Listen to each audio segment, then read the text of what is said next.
여호와께서 요셉과 함께 하심으로 그가 형통한 자가 되어 그의 주인 애굽 사람의 집에 있으니 그의 주인이 여호와께서 그와 함께 하심을 보며 또 여호와께서 그의 범사에 형통하게 하심을 보았더라.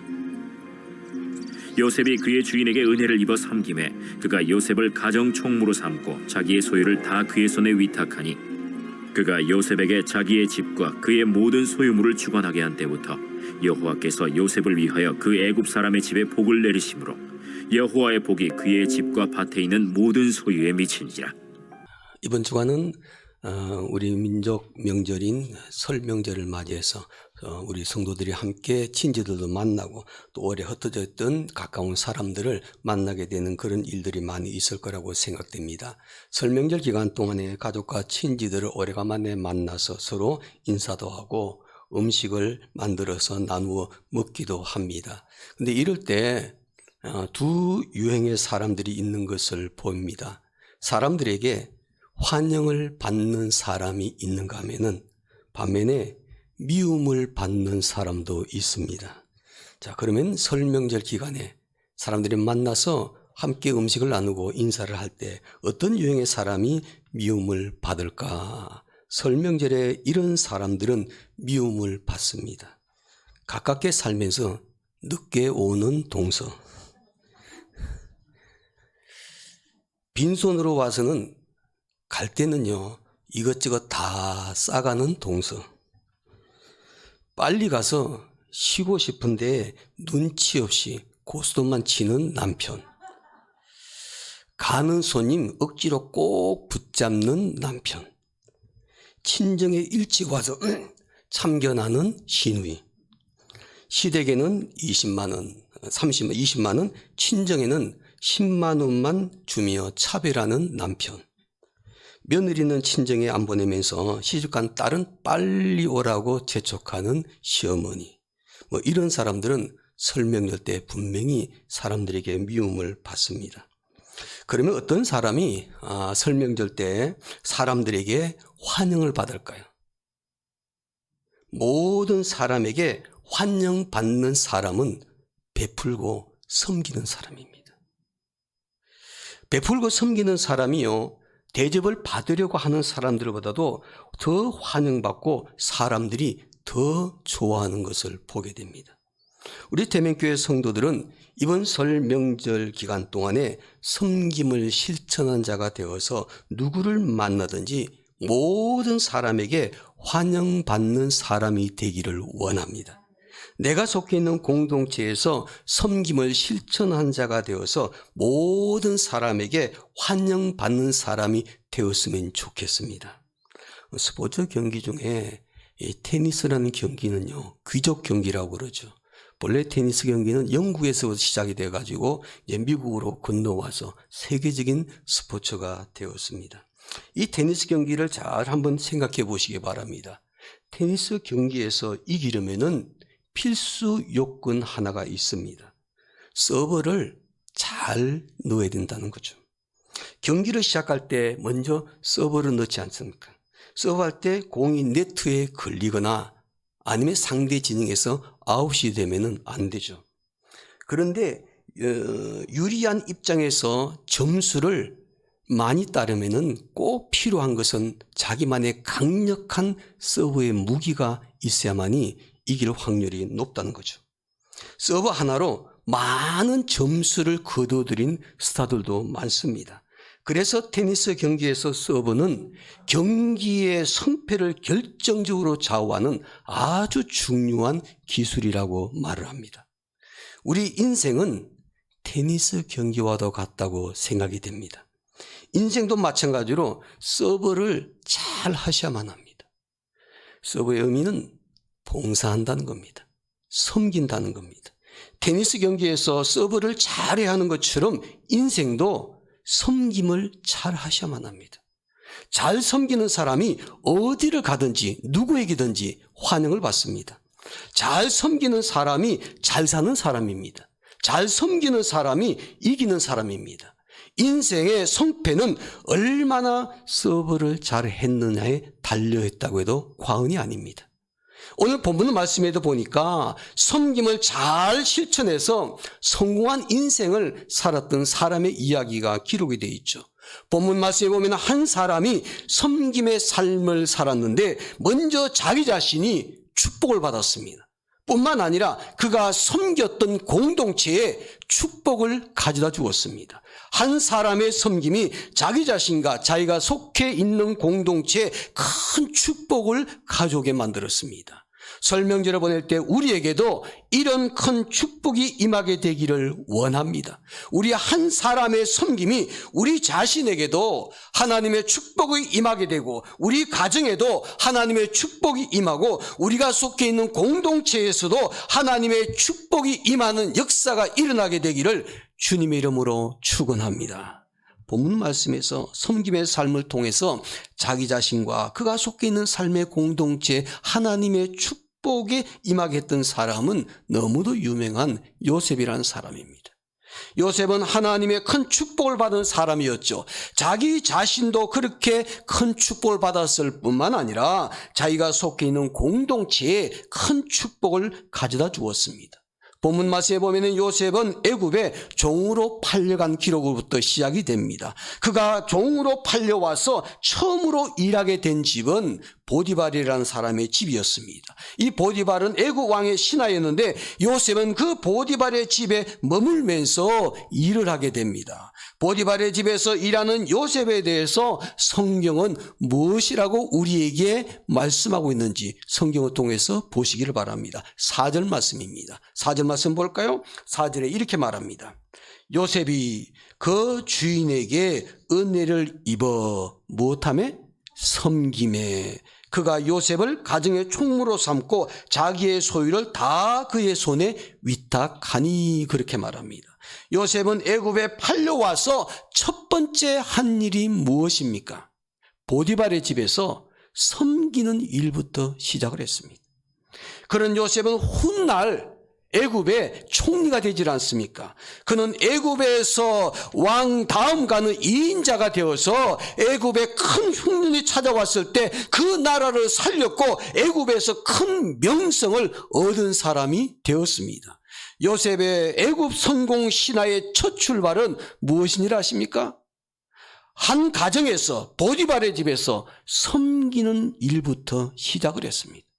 요셉은 애굽에서 성공 신화를 만들어가는데 첫 출발은 한 가정에서 섬기는 일입니다. 가정에서 섬기는 일부터 시작이 되었다는 거죠. 그 이후에 보디발의 아내 모함으로 말미암아 억울하게 감옥에 갇혀서 죄수의 몸이 되었지만은 그 감옥에서도 억울함을 토로하거나 불평하거나 원망하지 않고 죄수들을 섬기는 일을 하게 됩니다. 요셉은 가정에서도 섬겼고 감옥에서도 섬기는 삶을 살았습니다. 그러나 그리고 난 다음에 훗날 애굽의 왕을 섬기는 자리에까지 나아가게 되었죠. 요셉의 그 섬김의 삶이 마침내 애굽의 총리의 자리까지 오르게 해서 흉년으로 큰 위기에 처한 애굽과 그 백성을 살려내는 위대한 일을 하게 되었습니다. 요셉의 삶의 스타일은요, 어디를 가든지 어느 위치에 있든지 간에 섬기는 사람이었습니다. 섬기는 것이 요셉의 생활 양식이었습니다. 요셉은 자기가 속해 있는 보디발의 집에서 섬겼습니다. 자기가 갇혀있는 감옥에서 섬겼습니다. 자기가 총리로 올랐던 애굽에서도 섬겼습니다. 그리고 마지막으로 그의 고향 땅에 큰 흉년이 찾아왔을 때 위기에 처한 아버지와 그의 형제들을 애굽에 모셔와서 그 가족들을 끝까지 섬겼습니다. 요셉의 그 섬김의 삶이 훗날 애굽에서 이스라엘 민족이라는 큰 공동체를 만들어서 출애굽을 하게 되지 않습니까? 요셉이 한 가정에서 섬김의 삶으로 출발했을 때 그를 통해서 애굽에서 어마어마한 이스라엘 민족이라는 공동체가 형성이 되어서 하나님의 놀라운 구원의 역사 속에 쓰임받는 민족이 된 것을 보게 됩니다. 사랑하는 성도 여러분, 우리의 섬김은 어디에서부터 시작되냐면요, 가정에서부터 시작되셔야 합니다. 남편이 아내를 섬겨야만 합니다. 아내가 남편을 섬겨야만 합니다. 부모는 자녀들을 사랑으로 섬겨야만, 자녀들은 부모님을 존경하면서 섬겨야만 합니다. 가정에서 서로가 서로를 섬길 때 그 가정은 행복해질 수가 있는 것이죠. 그것이 바로 섬기는 자가 하나님의 축복을 받고 그 사람을 통해서 그 가정에 하나님의 축복이 임하게 되는 것이죠. 설 명절을 맞이해서 우리 태명교회 모든 성도들이 각 가정에서 섬김을 실천하는 성도가 되어서 우리의 가정에 하나님의 큰 축복이 임하는 역사가 일어나게 되기를 주님의 이름으로 축원합니다. 자, 그러면 설 명절 기간에 섬김을 실천하게 될 때 우리에게 어떤 축복이 임하게 될까요? 설 명절 때 섬김을 실천하는 사람들은 어떤 하나님의 축복을 기대할 수가 있을까요? 오늘 본문을 통해서 함께 묵상해 보기를 원합니다. 첫째로, 섬김을 실천하는 자에게 하나님이 함께 하시는 축복이 있습니다. 본문 2절에 보니까 이렇게 말하죠. 여호와께서 요셉과 무엇 하심으로? 함께 하심으로. 3절에 보니까 그의 주인이 여호와께서 그와 무엇 하심을 보며? 함께 하심을 보며, 그렇게 말합니다. 요셉이 보디발의 집에서 섬기는 삶을 살았을 때 하나님께서 그와 함께 하셨죠. 그리고 주인 보디발도 하나님께서 요셉과 함께 하심을 보았다고 했습니다. 요셉의 섬김의 삶은 하나님을 알지 못하고 하나님을 믿지 않던 애굽 사람들에게 하나님이 요셉과 함께 하심을 분명히 보여주었습니다. 그래서 하나님을 믿지 않는 사람이 믿지 않는 그 사람들까지 감동을 시켰던 것을 보게 됩니다. 이번 설 명절 기간에도 우리가 가족들과 함께 만나고 친구들과 친지들을 만나게 될 텐데 믿는 사람들도 있고 믿지 않는 사람들도 많이 있을 겁니다. 요셉은요, 이스라엘 백성들이 머무는 그곳에서 섬김의 삶을 출발했던 것이 아니고 하나님을 믿지 않는 이방 나라, 우상을 섬기는, 바로를 섬기는 그 애굽의 가정에서 섬기는 삶부터 시작을 했습니다. 그 섬김의 삶이 하나님을 모르는 사람들, 하나님을 믿지 않고 우상을 섬기는 그 사람들의 마음을 움직였습니다. 그리고 하나님의 축복이 그 공동체에 임하게 한 것을 보게 됩니다. 여러분, 설날을 보내면서 우리가 섬김을 실천하는 삶을 보여주면 사람들을 감동시키며 하나님이 우리와 함께 하심을 보여줄 수 있는 기회가 되는 줄로 믿습니다. 종교개혁자 마틴 루터가 중세시대에 교권을 가지고 있던 그 캐톨릭의 종교개혁을 부릴 때 얼마나 많은 위험이 있는지 모르겠습니다. 생명의 위협을 끊임없이 받았던 사람이었죠. 마틴 루터가 위기에 처해서 절망에 빠져 있다가 성경 말씀을 묵상하게 됩니다. 그리고 큰 감동을 받아서 새 힘을 얻게 됩니다. 그래서 그는 깊은 절망과 고뇌에서 다시 일어나서 종교개혁이라는 위대한 물결을 아름답게 완성했던 것을 보게 됩니다. 그때 읽었던 말씀, 그가 새 힘을 얻고 놀라운 하나님의 역사를 경험했던 그 말씀이 시편 46편이었습니다. 그 말씀이 있고 절망에 빠졌던 그 루터가 다시 힘을 얻고 종교개혁을 완수했습니다. 시편 46편의 핵심은 이것입니다. 주제는 하나님이 함께 하신다는 거예요. 하나님께서 우리와 함께 하신다는 것입니다. 7절에 보니까 만군의 여호와께서 우리와 함께 하시니, 시편 46편 11절에 보니까 만군의 여호와께서 우리와 함께 하시니, 여호와께서 우리와 함께 하시니 하나님께서 우리와 함께 하신다는 것입니다. 이것은 우리에게 얼마나 놀라운 은혜며 큰 축복인지를 모릅니다. 하나님께서 우리와 함께 하시니 만왕의 왕이신 하나님께서 우리와 함께 하신다고 말씀합니다. 여러분, 하나님께서 우리와 함께 하심을 믿는 성도들이 되기를 원합니다. 하나님께서 우리와 함께 하심을 믿는 사람이 어떤 환경 가운데에서도 누구를 만나더라도 새 힘을 얻어서 담대하게 그들을 섬기는 삶의 자리에까지 나아갈 수 있는 줄로 믿습니다. 예수님께서 이 땅에 오신 것은 하나님이 우리와 함께 하심을 보여주는 것이었죠. 그 예수님께서 이 땅을 떠나실 때 우리에게 이렇게 말씀하지 않으셨습니까? 볼지어다 내가 세상 끝날까지 너희와 항상 함께 있으리라. 항상 함께 있으리라. 주님께서 세상 끝날까지 너희와 함께 있으리라고 약속의 말씀을 주셨기 때문에 그 약속의 말씀대로 오늘 이 시대에도 하나님께서 우리와 함께 하실 때 오늘 저와 여러분들은 섬기는 삶으로 나아갈 수 있는 줄로 믿습니다.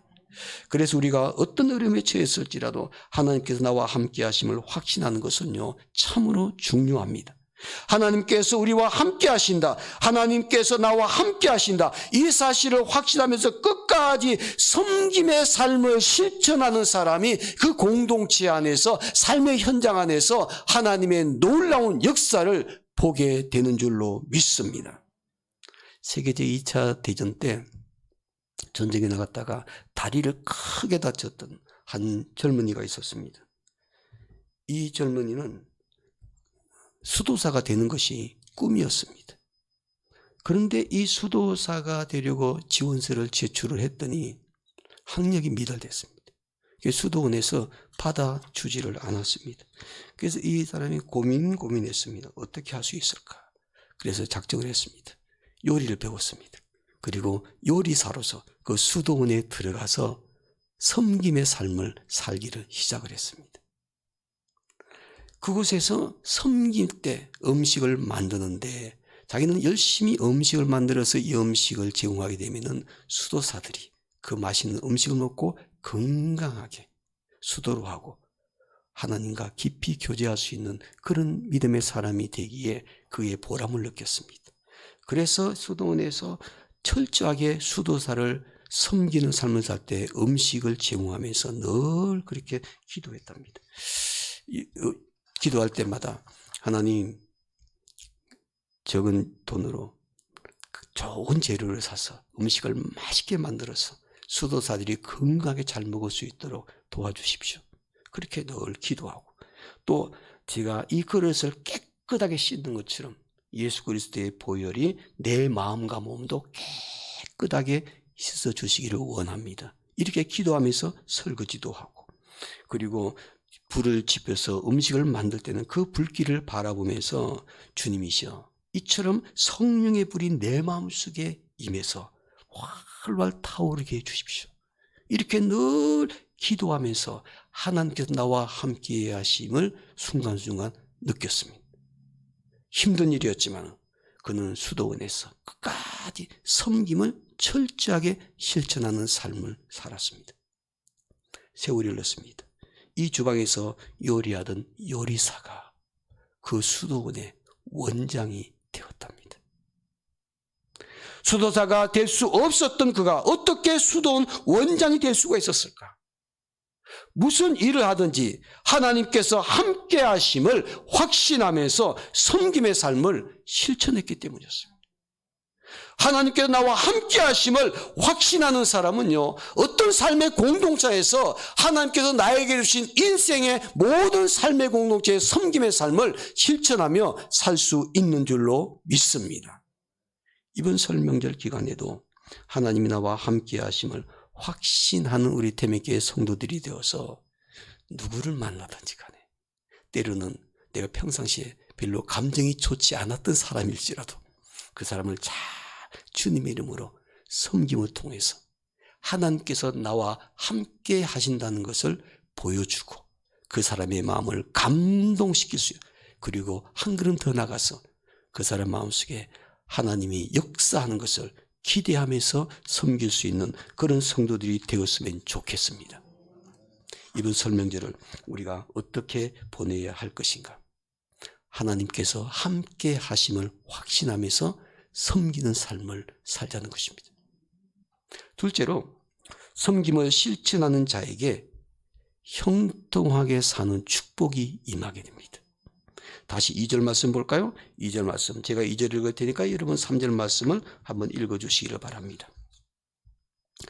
여호와께서 요셉과 함께 하심으로 그가 형통한 자가 되어 그의 주인 애굽 사람의 집에 있으니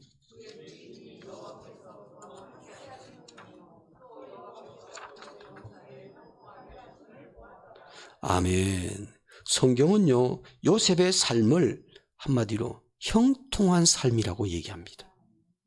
어디를 가든지 섬기는 삶을 살았던 요셉은 가는 곳마다 하는 일마다 모든 일이 형통했습니다. 어디에서 무엇을 하든지 모든 일이 잘 풀리며 형통하였습니다. 그가 섬겼던 보디발의 집에서 형통했습니다. 그가 섬김을 실천했던 감옥에서도 형통했습니다. 그가 애굽의 총리가 되었어도 섬김을 실천했을 때 위기에 처한 나라를 구원하였고 형통하게 만들었습니다.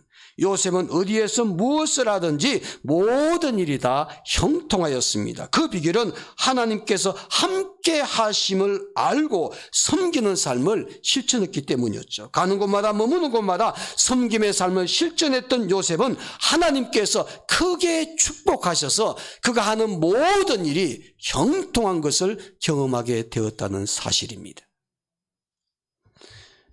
세계대전 때 미국 당시에 젊은이들이 많은 이병 통지서를 받고 이제 기차에 모여서 전쟁터로 나가게 됩니다. 유니온이라는 정거장에 많은 젊은이들이 도착을 해서 이제 이병을 기다리고 있는데 그 열차에 오르기 전에 수천 명의 젊은이들과 함께 이들에게 아주 따뜻한 차나 커피를 날라주는 자원봉사자들이 많이 있었습니다. 그 가운데 한 사람은요, 다른 자원봉사자들은 다 밤늦은 시간에 떠나도 그 자리를 지키면서 늦은 밤 시간까지 뜨거운 코코아를 갖다가 끓여가서 쟁반에 두고 다리를 쩔뚝거리면서 그 젊은이들에게 나누어줍니다. 그리고 섬기게 됩니다. 그리고 그 이 젊은이들에게 이렇게 말을 합니다. 잘 다녀오세요.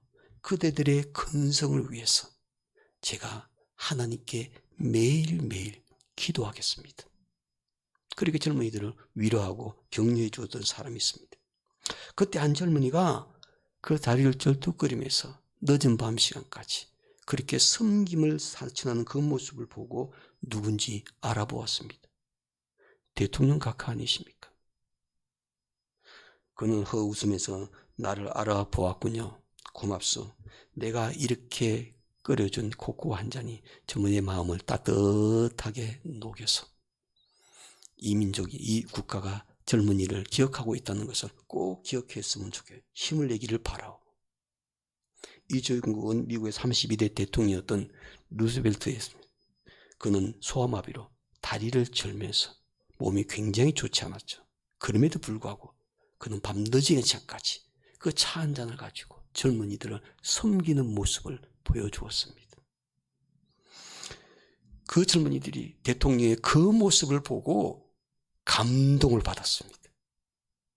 그리고 전쟁터에 나가서 자기의 목숨을 바쳐가면서 전쟁을 치루었고 그 전쟁에서 승리했습니다. 루즈벨트 대통령은요, 인류 평화를 추구한 뉴딜 정책도 폈을 뿐만 아니라 유엔 창설이라는 위대한 업적을 남겼던 인물이 되었습니다. 그리고 신체적인 장애가 있음에도 불구하고 유일하게 미국 역대 대통령 가서 4번에 걸쳐가지고 대통령에 당선이 된 인물이 되었습니다. 그가 이처럼 위대한 지도자가 될 수 있는 것은 무엇일까? 불편한 몸을 이끌고도 그의 마음속에는 섬김을 실천하고 싶은 마음이 있었기 때문이었죠. 그가 하는 모든 일에 하나님께서는 형통하게 만들어 주셨습니다. 사랑하는 여러분, 어떤 하나님을 섬기고 있습니까? 여러분들이 삶 속에서 경험하고 있는 하나님은 어떤 분이십니까? 우리가 섬기는 하나님은 우리의 모든 형편을 다 아시는 분이세요. 그리고 우리의 삶을 더 좋은 곳으로 인도하시는 분이세요. 뿐만 아니라 우리를 떠나지 아니하시고 우리와 함께 하시는 분이십니다. 그러므로 이번 설 명절 주간도 우리의 형편을 아시는 하나님, 우리를 인도하시는 하나님, 우리와 함께 하시는 하나님을 확신하면서 우리의 가정과 공동체 안에서 섬김을 실천하는 성도들이 되어서 우리가 하는 모든 일이 하나님께서 형통케 하시는 복을 누릴 수 있는 성도들이 되시기를 주님의 이름으로 축원합니다. 섬김을 실천하는 설날이 될 때 우리에게 어떤 축복이 임하게 될까요? 첫째로는 하나님이 함께 하시는 축복이 있습니다. 둘째는 형통한 삶을 사는 축복이 있습니다. 셋째로 섬김을 실천하는 사람에게는 복의 통로가 되는 축복이 있습니다. 본문 말씀 5절 말씀 다 함께 마지막으로 읽겠습니다. 5절입니다. 그가 요셉에게 자기의 집과 그의 모든 소유물을 주관하여 한 때부터 여호와께서 요셉을 위하여 그 애굽의 사람의 집에 복을 내리심으로 여호와의 복이 그의 집과 밭에 있는 모든 소유에 미친지라. 아멘. 요셉이 보디발의 집에서 섬기는 삶을 살았을 때 그 집에 어떤 일이 일어났다고 성경은 말씀하고 있습니까? 하나님께서 그 집에 복을 내리셨다 그렇게 말합니다. 누구를 위해서 복을 내리셨다고 말합니까? 보디발을 위해서 복을 내리셨다고 말씀하지 않습니다. 누구를 위해서요? 요셉을 위하여. 주인의 보디발을 위해서가 아니라 그 집을 섬기고 있는 요셉을 위해서 하나님께서 복을 내리셨습니다. 섬김을 받고 있는 사람을 위해서 하나님께서 복을 내리신 것이 아니고 섬김을 실천하는 사람을 위해서 그 공동체에 복을 내리셨다는 것입니다. 여러분, 한 가정에서 한 공동체에서 한 사람의 섬김이 얼마나 중요한지 모릅니다. 우리는 우리의 가정에서 나 한 사람의 섬김의 삶이 별로 중요하지 않다고 생각할 때가 종종 있습니다. 우리가 속해 있는 공동체에서 나 한 사람의 섬김의 모습이 공동체에 얼마나 줄까 과소평가하는 사람들이 있습니다. 그래서 그 섬김을 중요하지 않게 생각하는 사람들이 있습니다. 그러나 그렇지 않습니다. 한 사람의 섬김이 매우 중요합니다. 우리의 가정과 공동체에서 내가 요셉처럼 하나님이 함께 하심을 확신하면서 섬기는 삶을 실천하게 될 때 나 한 사람 때문에 나를 위해서 하나님은 우리의 가정과 우리가 속해 있는 공동체에 복을 내려주신다고 말합니다. 우리는 우리의 가정과 공동체에 하나님의 축복을 가져다주는 통로가 되는 줄로 믿습니다. 시편 33편 12절에서 말씀하시기를 여호와로 자기 하나님을 삼은 나라 곧 하나님의 백성으로 빼신 바 된 백성은 복이 있도다 그렇게 말합니다. 여기서 복이라는 것은 예술인데 총체적인 행복을 말합니다. 물질의 축복도 건강의 축복도 포함되는 우리의 영혼의 축복, 인생의 총체적인 행복을 의미하고 있습니다. 하나님의 백성은 하나님의 축복을 받아서 행복한 인생을 사는 사람들인 줄로 믿습니다. 영국의 윈스턴 처칠이요, 아주 어렸을 때 강가에서 놀다가 댐저강에서 물에 빠지게 되었습니다. 익사하기 직전이었습니다. 수영을 할지 몰라서 물에 허우적거리고 있는데 마침 그 옆을 지나가던 한 가난한 소년이요, 그 처칠 어린애를 발견하고 그 소년이 뛰어들어서 자기의 생명을 무릅쓰고 뛰어들어서 강수에 들어가 이 처칠을 구해 주었답니다. 그 소식을 알게 된 처칠의 할아버지가 이 가난한 소년이 공부하고 싶은 그런 열정은 있는데 너무 가난해서 돈이 없어가지고 공부를 못하니까 그 얘기를 듣고 학비를 대줬습니다.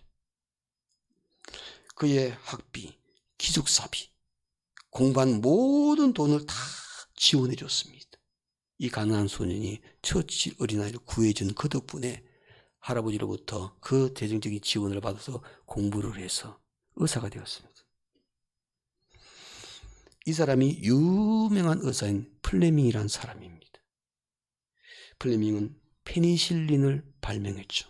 그래서 노벨상까지 받으면서 명성을 날리는 의사가 되었습니다. 한편 처칠도 성인이 되었습니다. 그는 젊은 시절에 군인이 되어가지고 드디어 아프리카에 투입이 되었답니다. 그곳에 가서 교통과 통신도 잘 되지 않고 오지에 가서 그는 많은 고생을 하다가 결국은 그가 병을 얻게 됐습니다. 그는 약품도 없고 의사도 없고 그래서 교통도 좋지 않고 그는 큰 생명의 위기에 처하게 되었는데 그 소식을요, 의사가 되었던 플레밍이 듣게 됩니다. 그는 자기의 모든 생업을 다 멈추고 자기가 발명한 페니실린을 가지고 비행기를 타고 아프리카로 날아갔습니다. 그리고 그 처치를 죽음의 위기 가운데서 구해 주었답니다. 훗날 처칠은 영국으로 돌아와서 그가 유명한 정치 지도자가 되죠. 히틀러의 독재로부터 영국을 구원하게 됩니다. 영국의 영웅이 됩니다. 죽을 뻔했던 사람이 섬김의 삶을 실천했던 사람의 한 사람을 통해서 생명을 구원받았을 때 한 나라가 하나님의 역사 속에 쓰임받는 그런 결과를 낳게 되었던 것이죠. 여러분, 우리의 하나의 도움과 섬김이요, 때로는 별로 의미가 없는 것처럼, 미미한 것처럼 느껴질 때가 많이 있지 않습니까? 내가 우리의 가정에 섬김의 삶을 실천하는 것, 더군다나 내가 그리스도인으로서 신앙을 지키면서 믿음 생활을 하면서 가정에 섬김의 삶을 실천할 때 믿지 않는 가족들이 있을 때 별로 그렇게 전혀 반응이 없는 것처럼 보이고, 또 그런 시간을 오랫동안 지속되다 보니까 별 의미가 없는 것처럼 느껴질 때도 있습니다. 여러분, 그래도 기억하십시오. 그리스도인으로서 섬김의 삶을 실천하는 그 모습이 훗날 어떤 열매를 맺을지 우리는 알 수 없습니다. 하나님께서 우리의 섬김의 삶을 쓰시게 되면은 우리의 섬김을 통해서 우리의 가정이 놀랍게 하나님의 축복을 받는 곳에 설 수가 있고, 내가 속해 있는 삶의 공동체, 누구에게 큰 감동을 줘서 그 사람을 통해서 하나님의 위대한 역사가 일어날 수도 있다는 사실입니다. 저는 우리의 섬김을 실천하는 우리의 모습이 또 다른 하나님께서 쓰시기를 원하시는 위대한 하나님의 사람을 아름답게 세우는 일에 적극적으로 쓰임받을 수 있는 그런 섬김이 되기를 원합니다. 이번 설 명절 기간에 나의 섬김의 삶의 모습이 하나님께서 우리의 가정과 우리의 공동체를 축복하시는 그 통로로 귀하게 쓰임받을 수 있는 우리 태명교회 성도들이 되시기를 주의 이름으로 축원합니다. 기도하겠습니다.